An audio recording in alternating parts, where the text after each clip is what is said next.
जनवरी 2013, California का Los Angeles.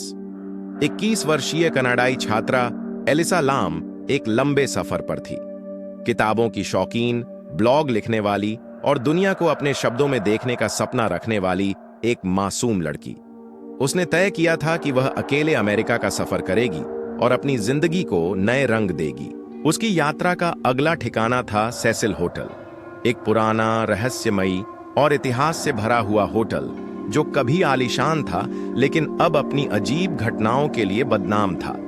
लोग कहते थे कि वहां परछाइयां चलती हैं, आवाजें गूंजती हैं और कमरे अपने रहस्य खुद में दबाए हुए हैं। लेकिन एलिसा को ये सब बातें सिर्फ अफवाह लगी। वह 26 जनवरी की दोपहर होटल पहुंची। लॉबी में हल्की सी ठंडक थी। पुरानी लकड़ी की गंध और दीवारों पर टंगी तस्वीरें मानो बीते समय की कहानियां सुना रही थीं। एलिसा ने कमरे की चाबी ली और मुस्कुराते हुए खुद से कहा, यह तो बस एक स्टॉप है, अगला एडवेंचर यहीं से शुरू होगा। शाम ढल रही थी। होटल का माहौल अचानक भारी लगने लगा। लिफ्ट के पास पहुंचते ही एलिसा को महसूस हुआ जैसे कोई उसकी तरफ देख रहा हो। उसने कंधे पर पीछे मुड़कर देखा, कोई नहीं था। उसने जल्दी से लिफ्ट का बटन दबाया। दरवाजे खुले। अंदर घुसते ही उसने कई बार बटन दबाए लेकिन लिफ्ट हिली तक नहीं, जैसे किसी ने उसे वहीं रोक दिया हो। हवा में एक ठंडी सरसराहट सी महसूस हुई। एलिसा ने अपना सिर झटका और मुस्कुराई।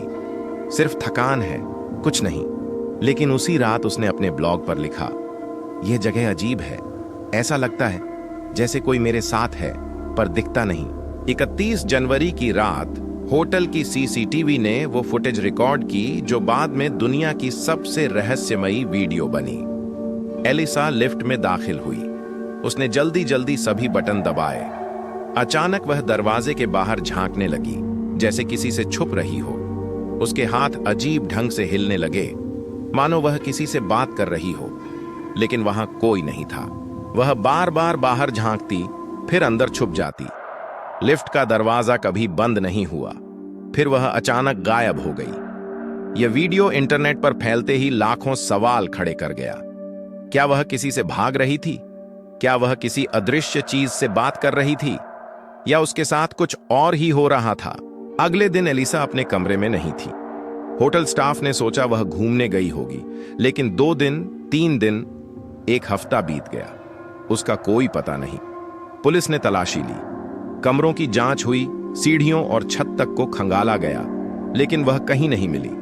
होटल के मेहमान शिकायत कर रहे थे कि पानी का स्वाद अजीब है, दबाव कम है।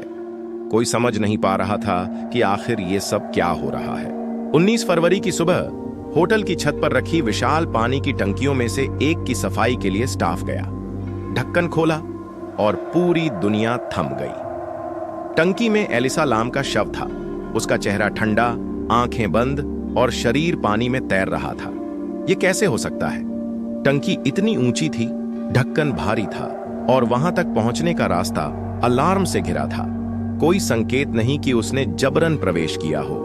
पुलिस ने पोस्टमार्टम किया। नशे का कोई सबूत नहीं, चोट का कोई निशान नहीं, बस एक डूबने की रिपोर्ट। लेकिन सवाल यह थे कि वह वहां पहुंची कैसे? ढक्कन उसने खुद बंद किया या किसी ने? और सबसे बड़ा सवाल, उस वीडियो में वह किससे बात कर रही थी? इंटरनेट पर थ्योरीज फैलने लगी। कुछ ने कहा वह अलौकिक ताकतों के चंगुल में थी। कुछ ने इसे होटल के काले इतिहास से जोड़ा। कहा गया कि सेसिल होटल पर सदियों पुराना श्राप है। एक थ्योरी ने सबसे ज्यादा डर पैदा किया कि होटल की छत पर एक पुराना रिचुअल हुआ था। वहां अदृश्य परछाइयां रहती हैं जो लोगों को अपनी तरफ खींचती हैं। एलिसा उस रात शायद उन्हीं के संपर्क में आई। कुछ लोग कहते हैं कि उसके हाथों की हरकतें उस वीडियो में आत्माओं से बात करने का तरीका थीं। होटल के पुराने स्टाफ ने चुप्पी तोड़ते हुए कहा, रात के सन्नाटे में छत पर हमेशा कुछ सुनाई देता था, जैसे कोई पानी में खेल रहा हो। एलिसा लाम की मौत आज भी एक पहेली है।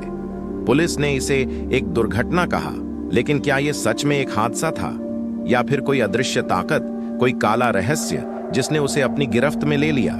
होटल की पानी की टंकी आज भी वहीं है, लेकिन लोग कहते हैं कि रात के सन्नाटे में अगर ध्यान से सुना जाए तो पानी के भीतर से धीमी आवाज आती है, मैं यहां हूं, अकेली नहीं।